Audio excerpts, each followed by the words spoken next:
Welcome back to everyone here at Bayview Yards who's with us in the Foundry, who participated this morning in the F Factor, and everyone who's new. Bonjour tout le monde. Welcome. For those who might not know me, I'm Sonia Shorey, Vice President, Strategy, Marketing, and Communications here at Invest Ottawa, your economic development agency, lead economic development agency here in the capital. And I am joined by so many partners, friends, colleagues, clients, amazing, amazing men, women, individuals from every walk of life who share our passion for International Women's Week. And that's all about equipping, inspiring, and elevating and empowering women in every field of leadership. And a critical goal in terms of that empowerment is making sure that we are working together with allies and champions. Men are absolutely critical as part of this discussion because we will never drive the dial and achieve the goals that we seek to if we are not all working together as a unified, integrated, and collaborative community. And that's truly what the next event is all about. So I have the privilege of introducing my good friend, Thusha Agampodi, who is the Director of Engineering at Aurora Solar. She's a valued member of our Women Founders and Owners Subcommittee. She's a dear friend. She's a champion, an ally, a mentor, an advisor, and a leader in our community who has done incredible work and is certainly building an incredible legacy. I had the privilege of being a part of this first event years ago, I want to say 4 or 5 years ago, and the dialogue was so rich and so inspirational. I know that you are going to leave with your hearts filled and with many inspirational moments and a lot of actionable insight from the leaders that she will be bringing forward today. Without further ado, I would love to introduce you to Thusha, who will be leading us off for Better Together. Thank you, Sonia. Hi, everyone. I will ask the rest of my panelists to come over as well. Please, we have Pooja, Shawn, and Mike, who you all know already. And before we get started, actually, I would love for each of you to take 5 minutes and talk to the person next to you and share why you're here at this panel. I would love for you to share with each other about why you're here, why International Women's Day is important to you. Just take 5 minutes.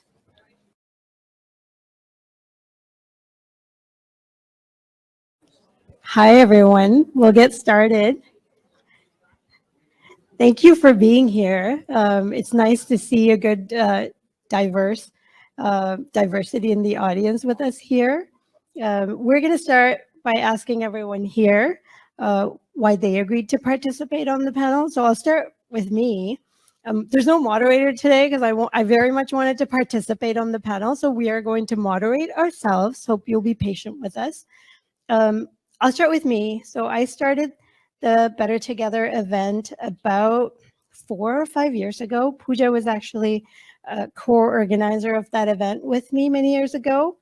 And my reason was, around International Women's Day, but in general, there were many events I attended that were for women in tech or women in STEM, where I saw great women leaders who were sharing their perspectives, who were sharing their lived experiences. And I do think it's important for women to have these safe spaces where we can talk to each other and validate each other's experiences.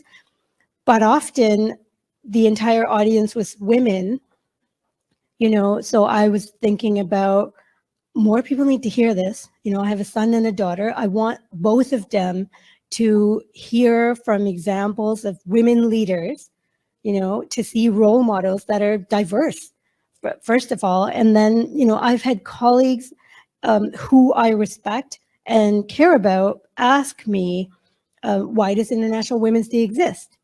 And you could react to it many ways. I could get upset, and I'm pretty sure I did get upset at the time when I got that question. But what am I going to do with that information if there's someone here who doesn't understand why International Women's Day exists? What can I do to convince them of the importance of it and then bring them along on this journey? Because I do firmly believe that the only way we're going to make progress is by doing this together. And most of the companies are still run by men. So if I can't convince them why this is important so that they make changes at their companies, then we're not going to get very far. So that is why I'm here. I will pass over to Shawn. Thanks. Can you guys hear me okay? Yes. All right. Well, first, thanks for having me, inviting me to join. And it's really great to see that there's a diverse crowd here. And we'll get into this later, I know, but like the fact that there's men as well as women here, I think is a good sign. And again, I know we'll get into this later, but I wasn't sure myself if I should take a seat into on this panel. But Thusha, you convinced me that, hey, this is something required if we're going to make a difference. So anyway, there's at least two reasons that come to mind why I'm here today. The first one is very simple. They're both very simple. There needs to be more women in technology, period. And it's good for everyone. So I started looking into it a couple years ago, like, was it always like this? And I understand in the 50s when computers were the size of this room, or, the industry was dominated by women. It was more men than women. And a lot of the work is often done on paper and then fed into the computer. And that over time and different factors, which I don't completely understand, it's become very male dominated. Now, one, that's like, okay, I'm already going off on a tangent, but airbags. When airbags came out, they saved lives and they had a disproportionate amount of fatalities for women and children. Why? They did a big root cause analysis, and guess what? They tested the dummies, the crash test dummies, on a male, the average male, form factor. I think it's 51% of people in North America are women, are female. How are we creating? I love tech, and it changes the way we live. And if we're going to have products that are designed for half of the population, that makes no sense. Whether you're in it for even commercial gain, with 70, 80%, of consumer decisions being created or made by women, it makes no sense. So that's maybe my first reason is, if we're going to change the world with tech, we better get everybody in the room and design for everyone. And the second one is my daughter. The other day, maybe a couple of weeks ago now, she said, soccer's for boys. And I was like, where did I go wrong and how can I get ahead of this? So I was like, absolutely, I want to be here. So my daughter has women to look up to if they want to change the world in whatever way she might choose. So that's why I'm here today. Okay, I think you were expecting somebody else instead of me. It was Bree, so Bree is unfortunately not well, so Thusha called me last night and said, can you do this? And of course I said yes. As Thusha said, I was part of the first event and the second, so how could I not be a part of the third? This topic is really important to me. In all of the work I do for diversity and inclusion, I think allyship is a critical focus area. It's so important, so that's why I'm happy to be here to talk about it. But really, why am I here? It's because Thusha called me last night, and I would go to the moon with her if she would take me. And the reason I'm saying that is because just showing up, right? That's one of the most important parts of being an ally. So that's why I'm here today, because I know Thusha's done that for me a million times. And I just want to say thank you to all of you for being here and showing up today. And really, thank you for doing it, honestly. It's such short notice. It's great to have you with us. So this morning we talked a little bit in the F Factor programming. I expressed part of why this sort of thing matters to me. I have two daughters. One of them is in astrophysics, so she's finishing 4th year right now at Carleton. The other is actually a freelance Shopify dev, so she lives in Vancouver, but she started out as an art student that learned branding, that learned how to build the look and feel of websites, that started building e-commerce, outlets to the website, then became a dev. Now she has a team of 6 people that do dev work on Shopify. I couldn't be more proud of that. I mean, she took it on, she figured it out, she's self-taught, and she made it happen. But I also have a son, and I want my son to understand the importance of everyone having an opportunity so that everyone gets a chance to live the dream that they want in whatever definition that looks like. Part of why I'm here is because we formed this female founders subcommittee 4 years ago. And I realized that as a man and one of the few that are on the committee, I had a lot to learn. And it took a long time to understand. Like, you really have to listen as a man to understand what the barriers are, what the challenges are. And I would wish that for any man, to understand, take the time to really understand what's happening in the room. Don't talk for a while, learn it, think about it, and then spend enough time on this topic so that you can be informed and be part of the conversation. So what I wish for all the men in the room and those that we need to recruit for the next one, to understand the importance, get in the conversation, learn it, and ensure that we're making a change, because it's not going to happen on its own. It's something that we all have to commit to, we all have to be part of, and we all have to make happen. That's why I'm here today, Pooja and Thusha and Shawn. I can talk about when I first started putting this event together. You know, we looked at why aren't there men in the events when we have gender equity events?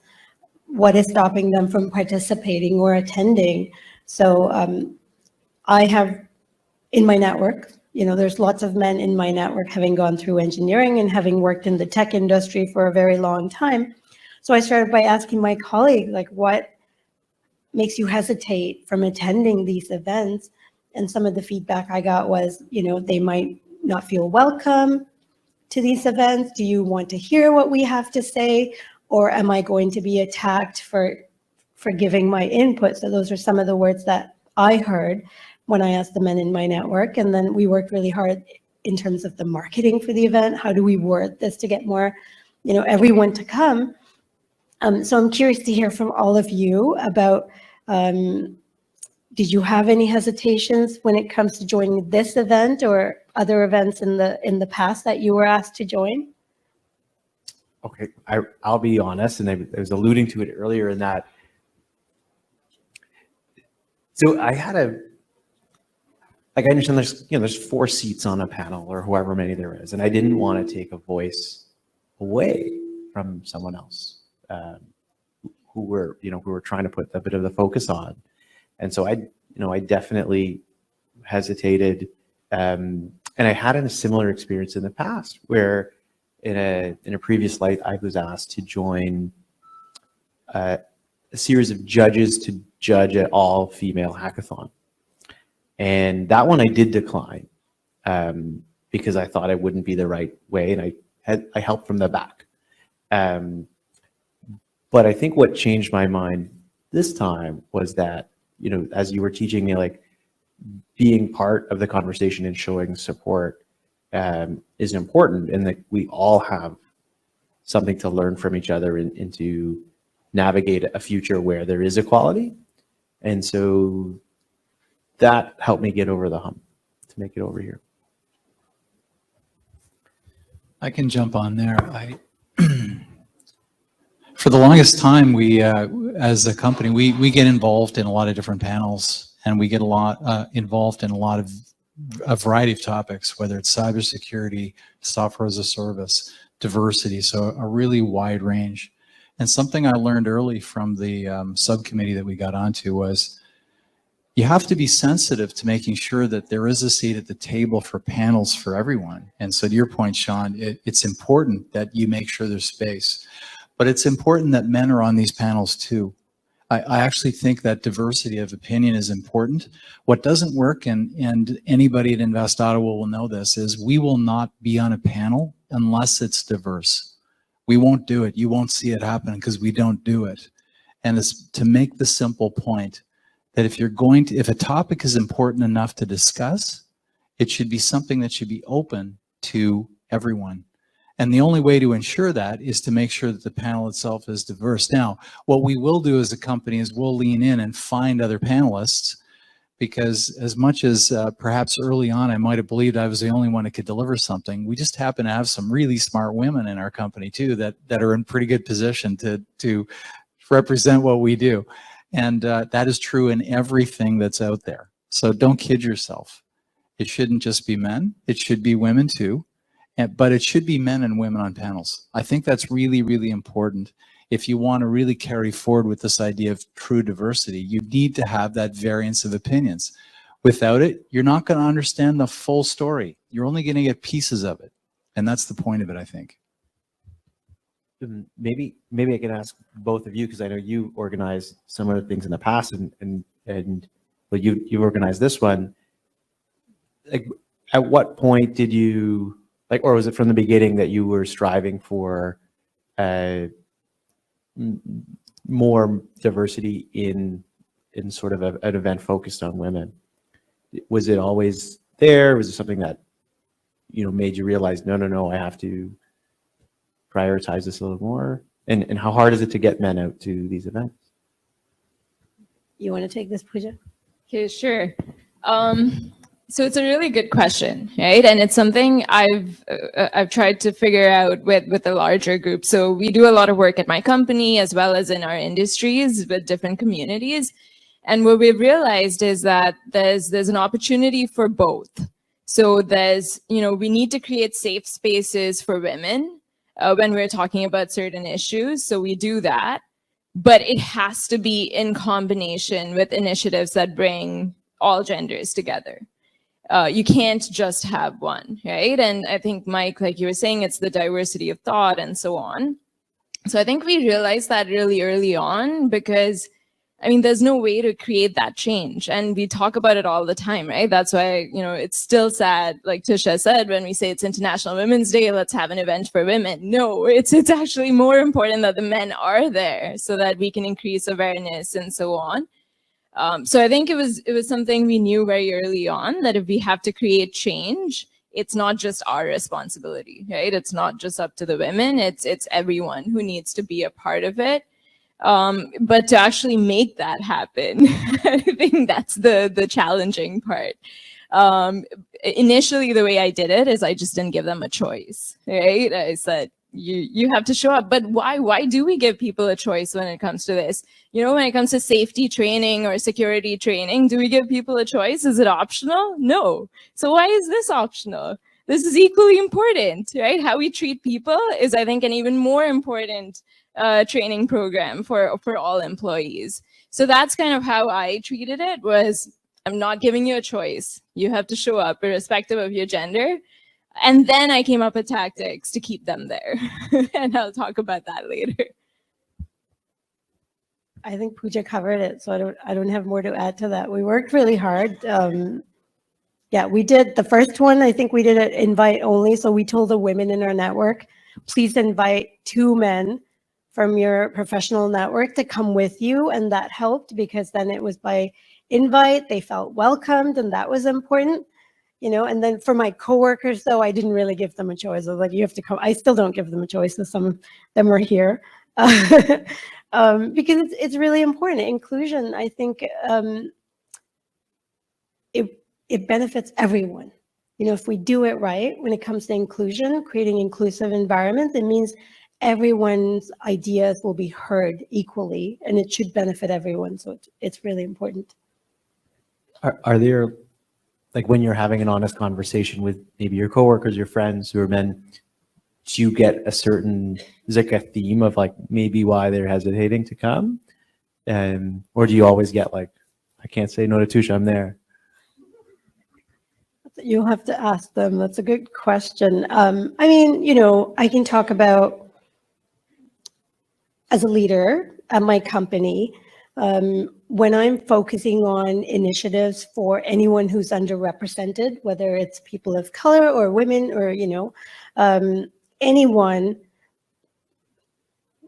my teams, you know, comprise of diversity group of individuals.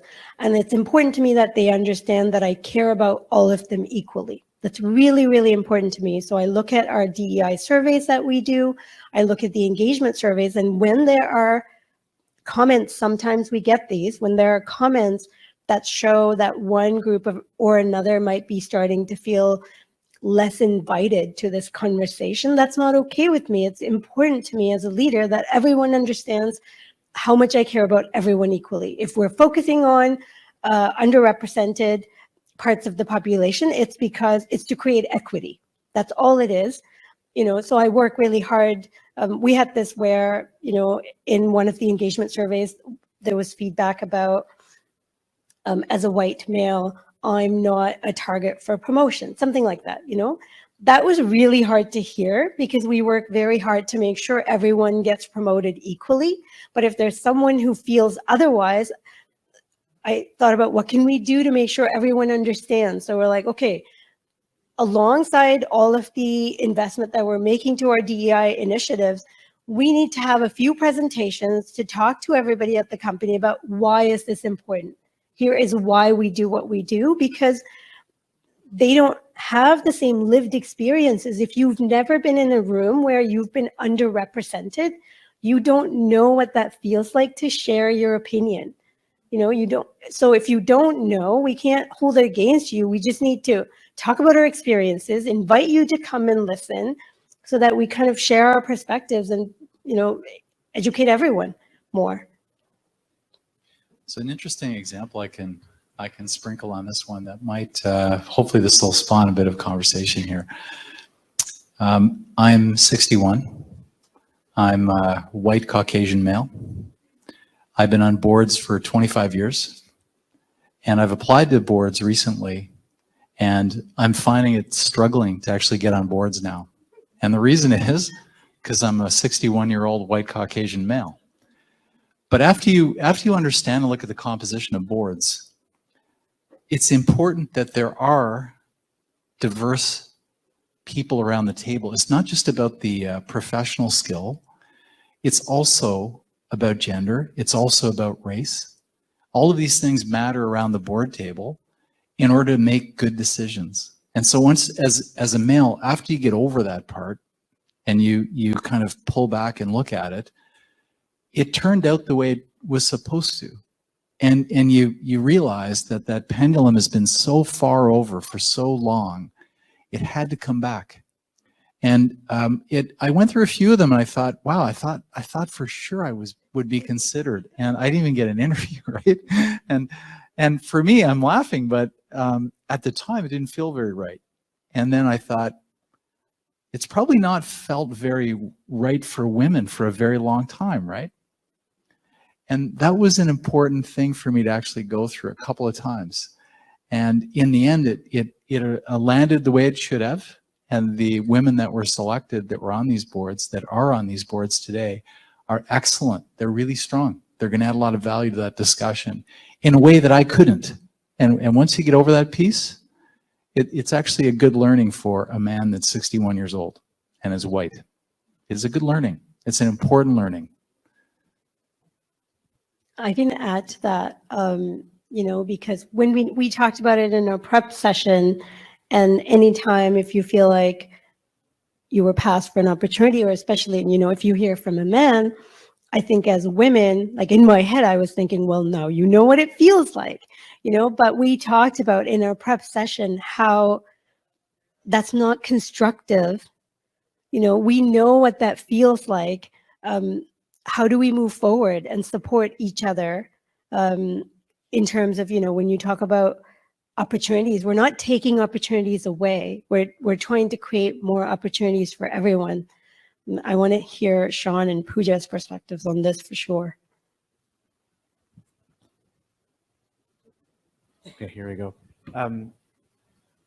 Actually, you're reminding me, so I'm going to dig into an example that I had with some colleagues in the last, let's say, couple of years.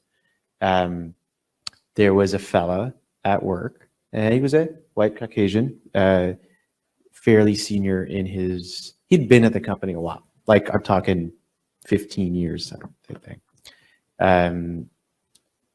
And he thought he would be next in line as the spot opened up, and he didn't get that role. He got it. A woman got that role, and he felt like, hey, did I not get that because of my gender?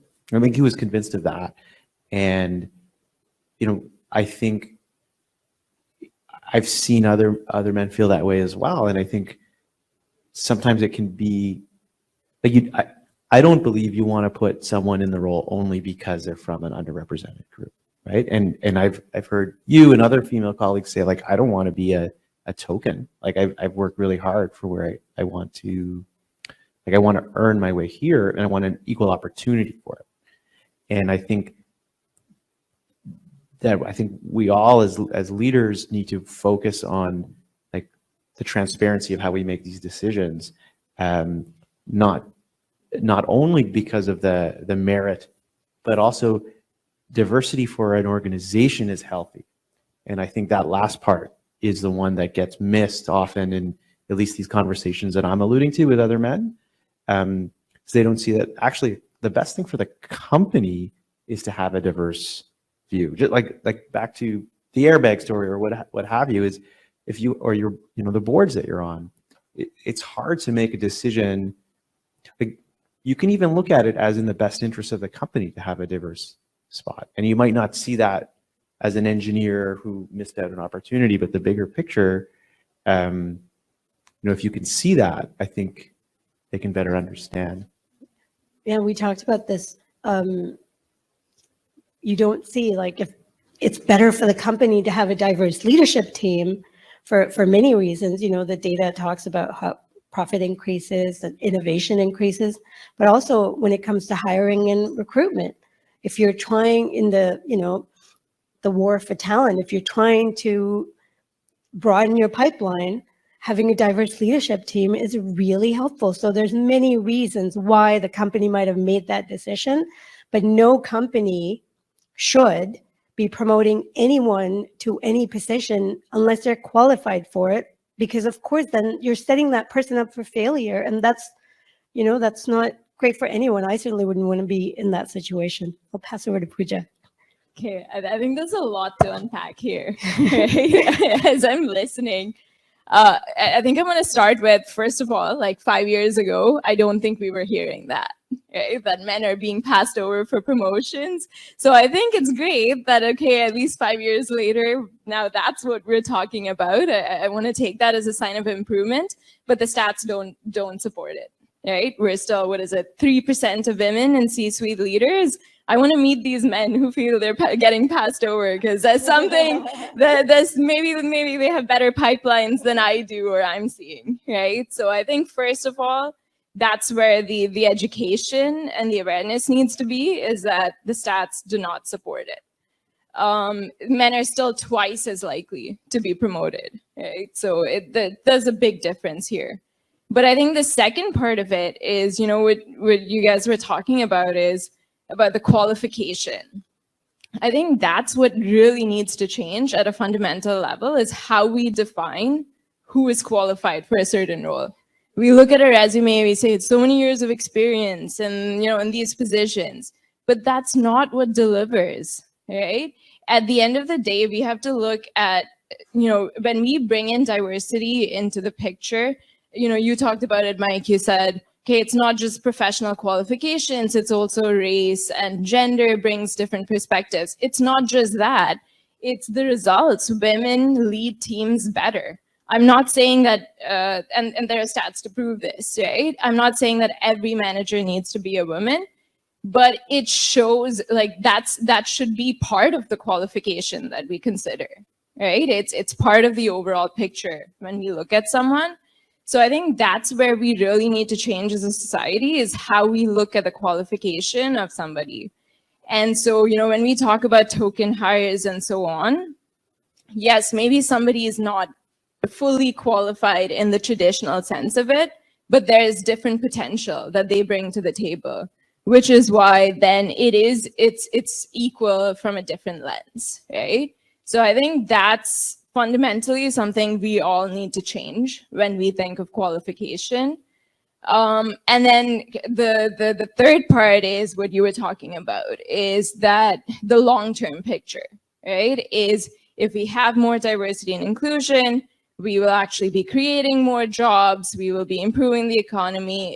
It makes total business sense to do it. So the leaders who are complaining about it are not qualified to be in the role they are, because they're not thinking strategically.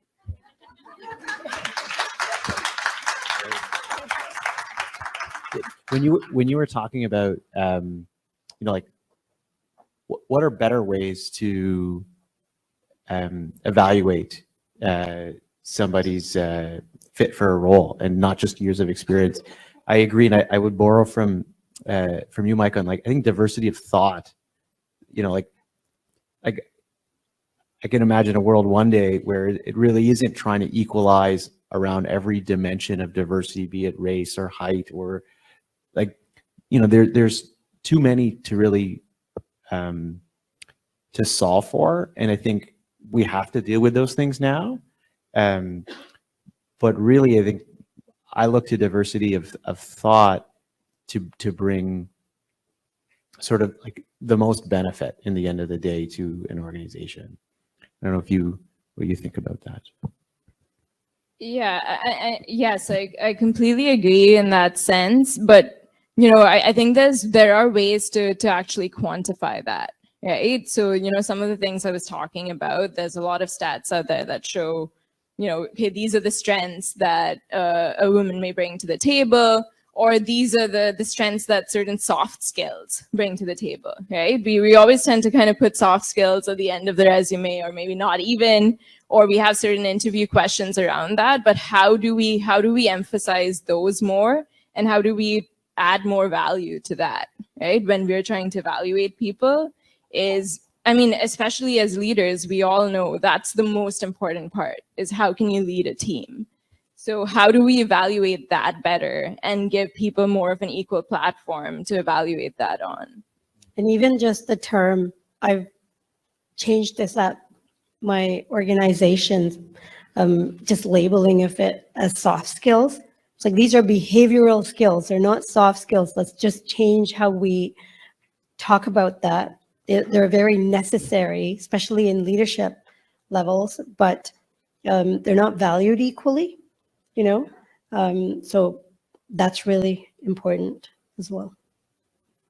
Maybe I could add a couple of things here. So there's a saying that goes, your qualifications get you hired and your behavior gets you fired. And so I say that because I've actually worked for some great and terrible men and women. And it's not like one gender will necessarily give you a great leadership experience. Like, it really comes down to the individual too. So you've got to watch for that. But I wanted to share an experience we had as a company when we went through the pandemic. We delivered a lot of services that we hadn't done before, because there was a business need in the marketplace to help companies actually survive that period. And one of the things that we did was something called Digital Main Street, which included getting students to help support Shopify deployments, that kind of stuff. And what we discovered after doing this for only 15 months, we hired 300 students. We had an extra 30 coaches and mentors that we deployed, and we touched 1,700 businesses. This was everything from helping to bolt on an e-commerce channel, which is probably the simplest growth hack to keep a company alive, is to give them a different way to sell their stuff, but also to be discoverable through search engine optimization. So we did those two basic things, were the major staple of the play. And when we did the survey work, we discovered that roughly 70% were self-identified leaders and owners that would consider themselves from marginalized communities.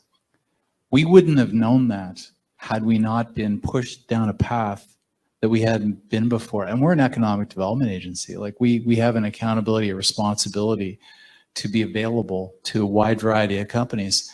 These businesses wouldn't have thought to talk to us before that. Certainly not all of them. I think some of them, yes.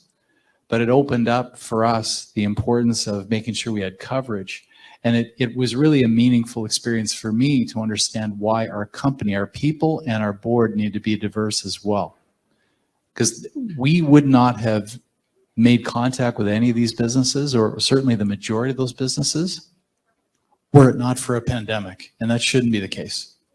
So diversity matters when it comes to serving markets and even being considered by those markets, because many of the founders that we worked with would not have come to find us.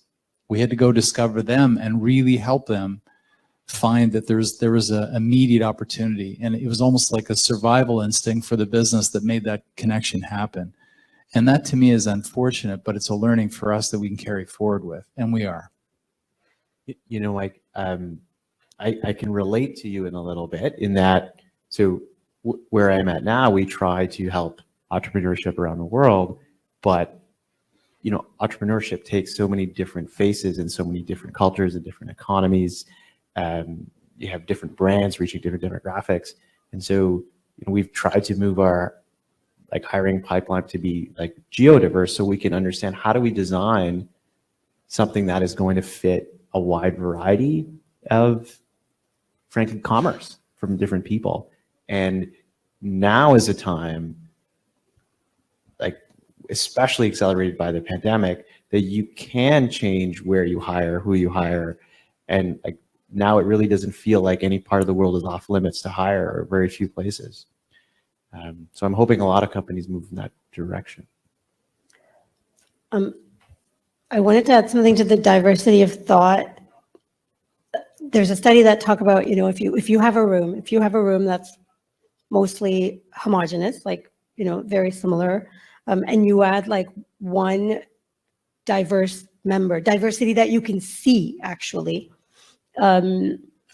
the room, everyone else in the room also suddenly will start sharing different ideas because they can see that diversity is more welcome and more accepted, you know. But then, you know, there's studies that talk about 30% is about the tipping point.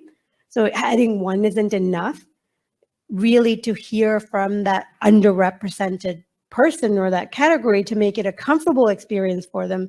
You really need to get to about 30%, and there's a few studies that's done around that.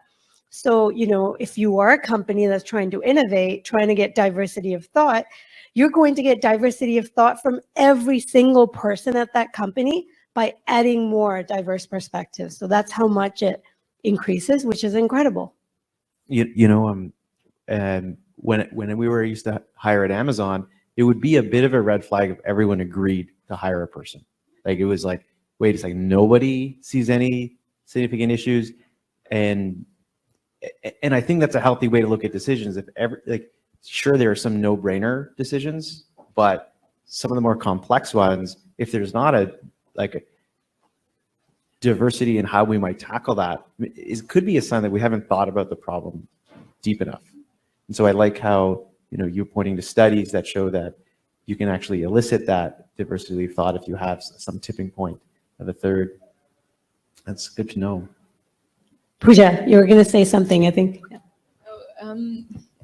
Yeah, I mean, I'll add to this though, but it's this whole idea of a zero-sum game versus the win-win, right? It's the same way we looked at poverty. If all the rich people gave everyone else their money, would it be a zero-sum? But it's not, right? Because they're now going to spend that money on the same things that these people make, and it builds and it multiplies. The same thing applies to diversity and inclusion, right? It's never a zero-sum game.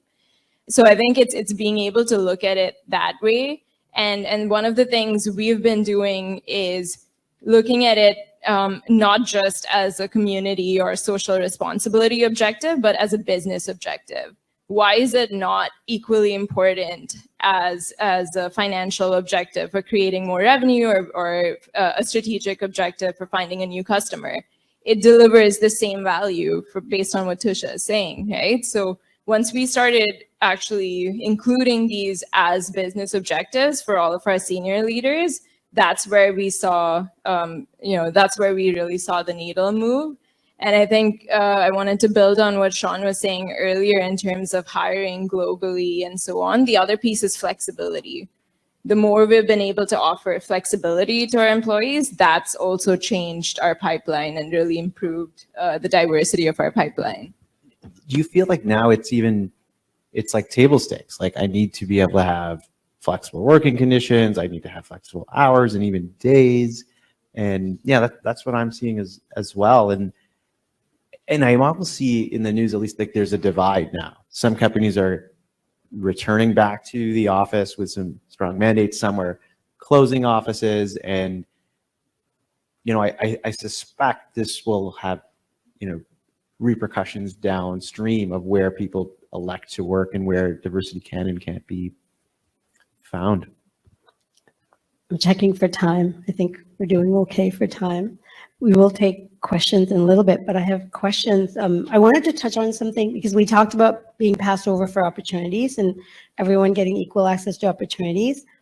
But I wanted to share some of the experience because getting hired as a woman, as a person of color, if you're underrepresented in tech, getting hired is like really the first step, the first barrier. If you think, hey, you got the opportunity, it's great, you're hired, you're in. If you think that that's the only barrier, it's just, there's so much more once you're in and you're underrepresented that you have to battle through. And I think that's important to me that everyone hears that. And especially, if as men who are in tech, you might not necessarily experience some of these. So for an example, promotion criteria, if it's not equal, then as a woman, you have to work really hard to have your work recognized equally, or if you're underrepresented in a room, I already talked about how much harder it is to get your ideas out. Some of that's in my own head, just making sure I'm comfortable sharing my ideas, but also, there's the cases of interruptions that happen, there's microaggressions that happen, and then there's going to be a subset of people perhaps at that company who think you might be a diversity hire or a token hire, and if you make a mistake, you can feel the cost of your mistakes, because there might be a subset of people there who think you don't actually belong here, that you were only hired because of what you look like, so those are the things that like I've had to battle through.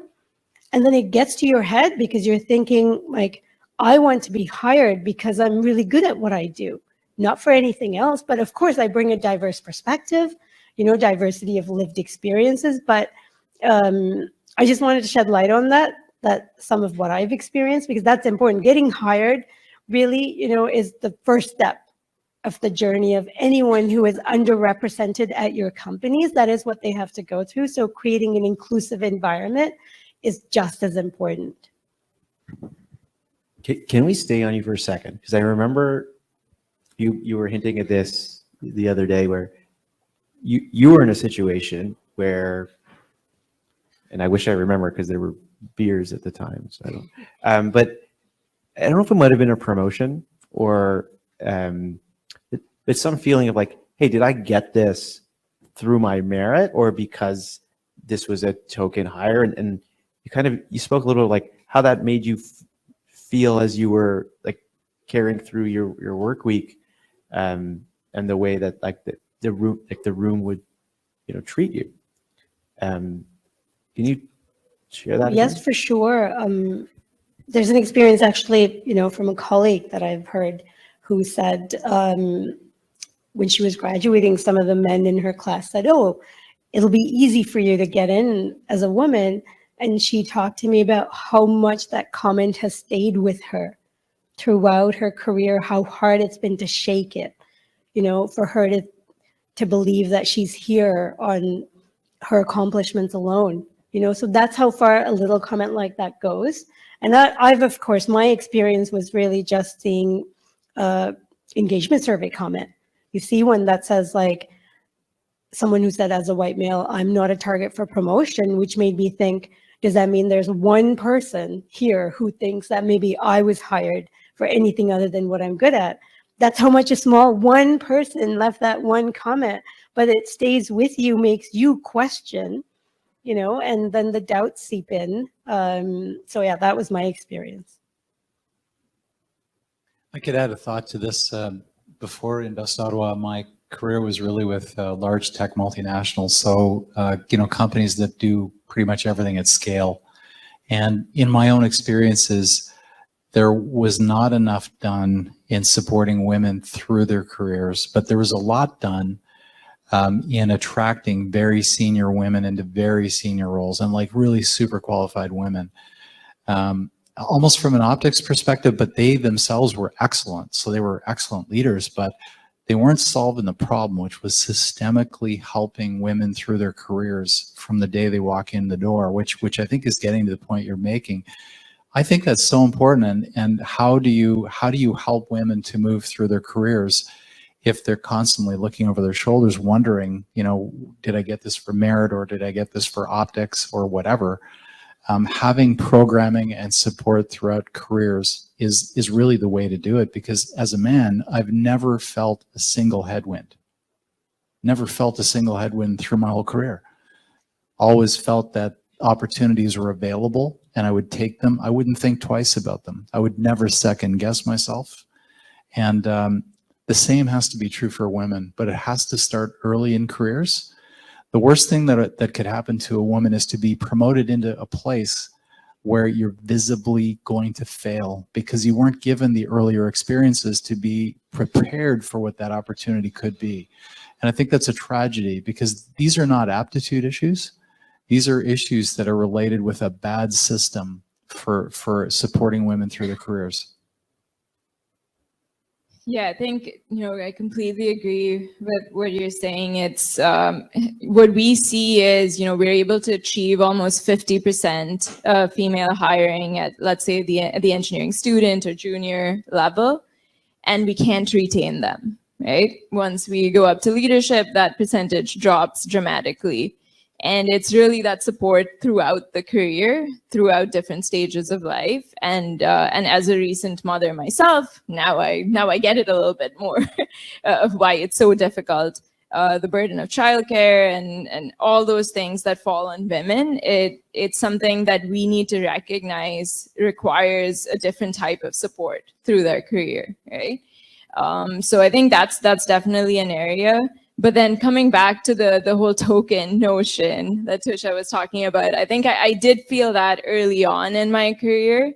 But then later I realized that no, I've earned every role I've ever been in, and no one's ever gonna make me double think that anymore. For me, it's what really changed. For me was I was given opportunities very early on that maybe I wasn't fully ready for, but I took them on and I delivered, right? I far exceeded what anybody else could have done. And I'm proud to say that. And I own up to it. So that's why I don't think of myself as a diversity hire, because I will prove them time and again that I'm worth that role. So that's something that I really try to promote amongst people, to stop thinking of yourself like that. But initially, I used to say the same thing, that, okay, I only want to be hired based on merit, and then that's how systems should be in place. But I've actually come to terms with the fact that we're not going to change if that's how we look at it. So I actually support diversity quotas. And I know this is kind of a contentious topic, but the reason is, again, if we come back to the fundamental principles of society, you have to create demand to get supply. And I see every day how difficult it is to recruit, right? I want to recruit for diversity, but I can't. We need to create enough of a demand for there to be a supply. And if that means we're going to accept somebody who, like I talked about, in the traditional sense of qualification, doesn't meet it, but if we can provide the system that Mike was talking about to help them succeed in that role, then I want to take that chance. Because the message that one hire is now going to send to everyone else coming behind her, right? That's representation at its best. And that will now create that supply. So for me, that's something I feel really strongly about, is that to make a change at, it's almost a generational level change, right? And so we have to, so there, obviously the government, the United Nations, all of these organizations have these measures in place for a reason, right? And we're going to see that change, hopefully. Yeah, I 100% agree. Like you said, I think you change what you look for, because maybe traditionally we're not looking at all of the qualifications the right way. Now when I'm hiring, I get excited if the person I'm hiring is different from everybody else here, because I know they're going to come in and teach us something new. They're going to make us all better. So I think just reframing how you look at your requirements, you know, for someone coming into this team, someone coming into this role, are they going to actually bring a diverse perspective and make us all better, or just are they going to come in and repeat the same thing? So I think updating the qualifications and reframing it in my mind has really helped me broaden my pipelines for sure. Now I think we are at 2 o'clock. So what I didn't do, it's been a while since I've done this in-person event, was I did want to give all of you the opportunity to introduce yourselves. Sorry, we're doing this totally backwards. Especially for Pooja, who agreed to join very last minute because Bree is not feeling well, and we hope she recovers quite quickly. And she has agreed to be on the next Better Together panel next year, so you'll hear from her as well. So we're going to turn over to questions, but could you please give a quick intro for the folks here who haven't met you? Yeah, I'll go first. So I'm Pooja Suresh. I'm Director of Corporate Strategy at Gastops. So we're an aerospace and defense company. We make sensors. And one of the things I'm obviously very passionate about is diversity and inclusion. So I've worked with Thusha and many others on several initiatives in Ottawa, as well as in the defense sector itself. Yes, is that okay? Sure. Mike Tremblay with Invest Ottawa. Hey, I'm Shawn Gandhi. I'm currently at Shopify. I'm a Ottawa-born, but left for the U.S. for a little bit, and then I came back and actually met Mike, who helped me land in Ottawa again. And yeah, I think of myself as a dad who's trying to make, help see if the world can be a little bit better place for my kids. So lots of time for things like this. I'm glad Shawn's back in Ottawa, because I knew Shawn from university days, and I plan to involve him in a lot more initiatives in the future. And Mike and Pooja and we already work together on quite a few initiatives. So we'll turn it over to see if anybody has any questions.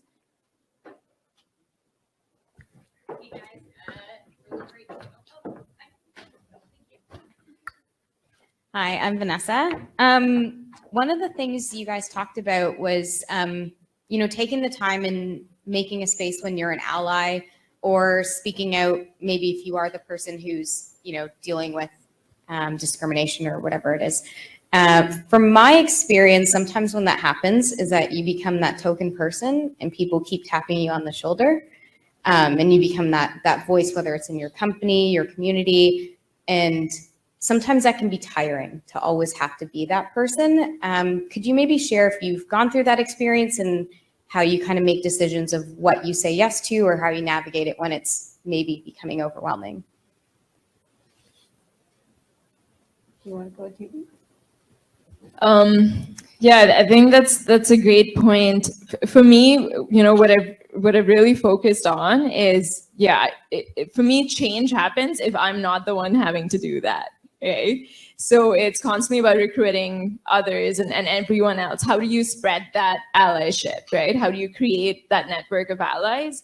So some of the things that work for me are, especially initially on, is really premeditatively doing it. So example, I'm going into meetings, I talk to my allies who are in that meeting, right? And I'm like, okay, this is what I expect of you, whether it's to support me or to support someone else. And, once you do that a few times, you only need to do it a few times, and then it catches on. So those are some of the things that for me at least have worked. Is, I've taken that, I look at that consciously, and I say, okay, how do I now, raise these other allies to help? I might offer a couple of thoughts here as well.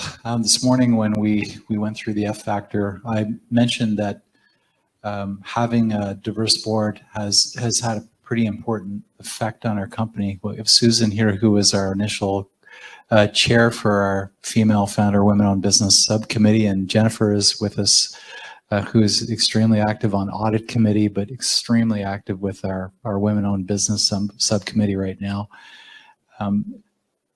Tone from the top matters, and it isn't just management. Like, boards matter. Developing values as a company matter. That was actually very important to us. We spent the time with our staff generating values. As we did the strat refresh this past year, the team took the time to go from words like collaboration and future focused to actually explicitly writing out what the words mean, so we understand what that is. And then we spent a lot of time with learning circles to support diversity. So we have a really good understanding, and we had really good turnout from our staff to actually engage and participate in training. So I think that those things, when they're done regularly, they're done purposely, when people walk the talk and really engage in it and make it real. Like, we signed up for the 50-30 challenge as a company. We do manage and track how we're doing. If you're not going to hit your diversity goals, and I agree with quotas too, like I really do. I think for our board, we would not be at the level that we're at today were it not for making it a priority. And that's true for a management team as well. So if you're having a hard time finding diverse board members, just keep looking. Like, you don't have to compromise, just keep looking. If it's going to take longer, no one's going to get hurt in the process. In the end, you'll be hurt if you have a bunch of white Caucasian males sitting around the board table making all the decisions in a community that does not look like white Caucasian males around the table, especially when you're an economic development agency. It's not going to work, right? It's just you're negating most of your market by doing that. So I think those are a few of the things that we've done. We're not perfect, but we have learned a lot.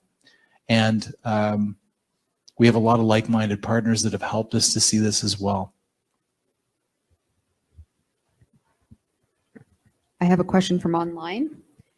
What would you say is the most difficult part of implementing DE&I initiatives, especially in engineering or STEM?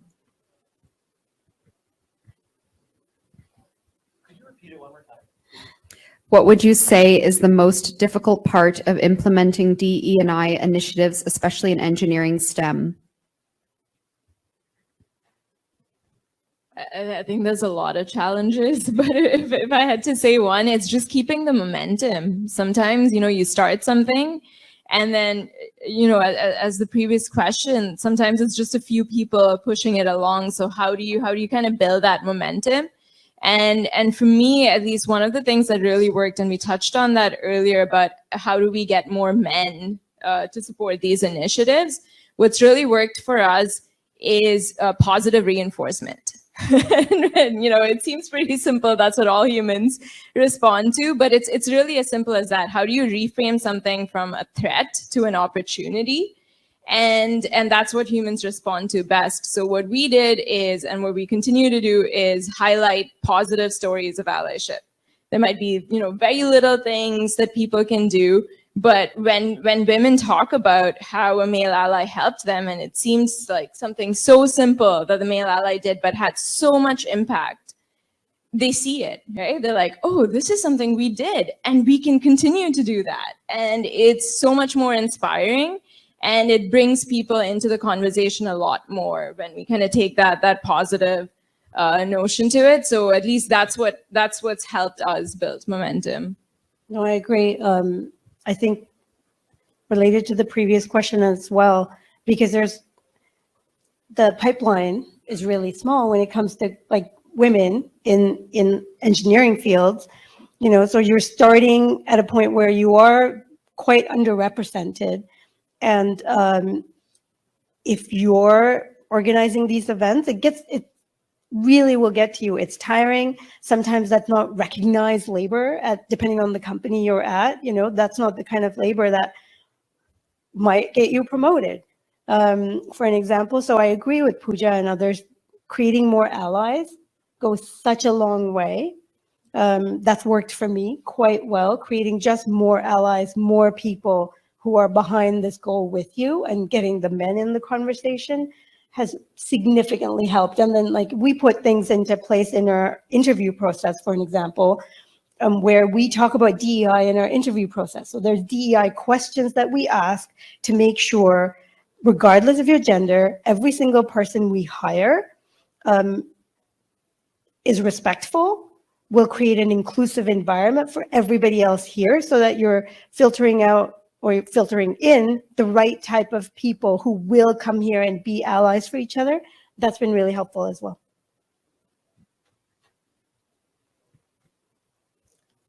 Any other questions?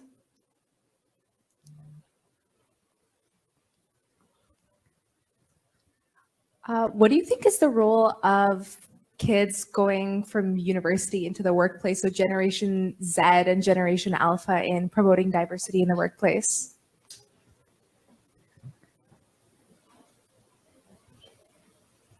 My baby boomer mind is spinning right now. I know. I was like, I don't know if I can relate. I don't know how many generations of difference that is, but that's a hard one for me. I think for me, I'm always amazed by every student cohort that I work with, and I, for me, like what I see as things that I, tolerated or withstood in my time because I just needed a job, and that was what was on top of my mind. And then I see these student cohorts come in asking for so much more, right? It's no longer, work and life, it's all blurred, right? There isn't that separation anymore. And that means you demand certain things from the place you work at, from the people you work with. So for me, that's inspiring, right? I see that and I'm like, yeah, why am I not asking for those things? Why didn't I ask for it earlier? So I think it's just, keep doing that. But the other thing would be just a little bit of patience as well with us, as we try to change things, of course, contribute to it, but also be patient and not give up hope. And I specifically say that when I'm trying to recruit people for STEM and students ask me, okay, how many senior women leaders do you have in your organization? And if the stats are not good enough, I'm like, just be patient. Don't give up on us just because of that yet. Pooja, can I just build on? I just strongly agree. And I had to think about that one too for a while. I haven't been in that mindset for some time. But anyway, I think demanding, like, what is my growth path going to be? What are you doing to, I think, Thusha, you mentioned it's not just getting in the door, but once I'm in the door, like, what programs do you have for underrepresented minorities? What support will I get? Who's going to champion my success in that company? And then if you're not getting good answers, then it's easy to say, we'll move on and find someone who does. I know it's not easy, especially right now, but I think having strong demands on explicit growth paths will help change employers' behavior on what they need to do to hire new talent. I think we're coming close to time.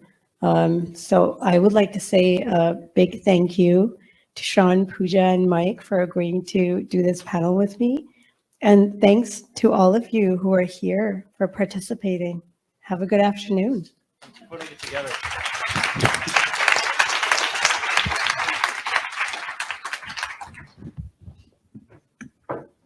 Before we let our speakers slip away, I just want to say thank you, all of you, for that incredibly rich discussion. I hope that you took as much away from it as I did.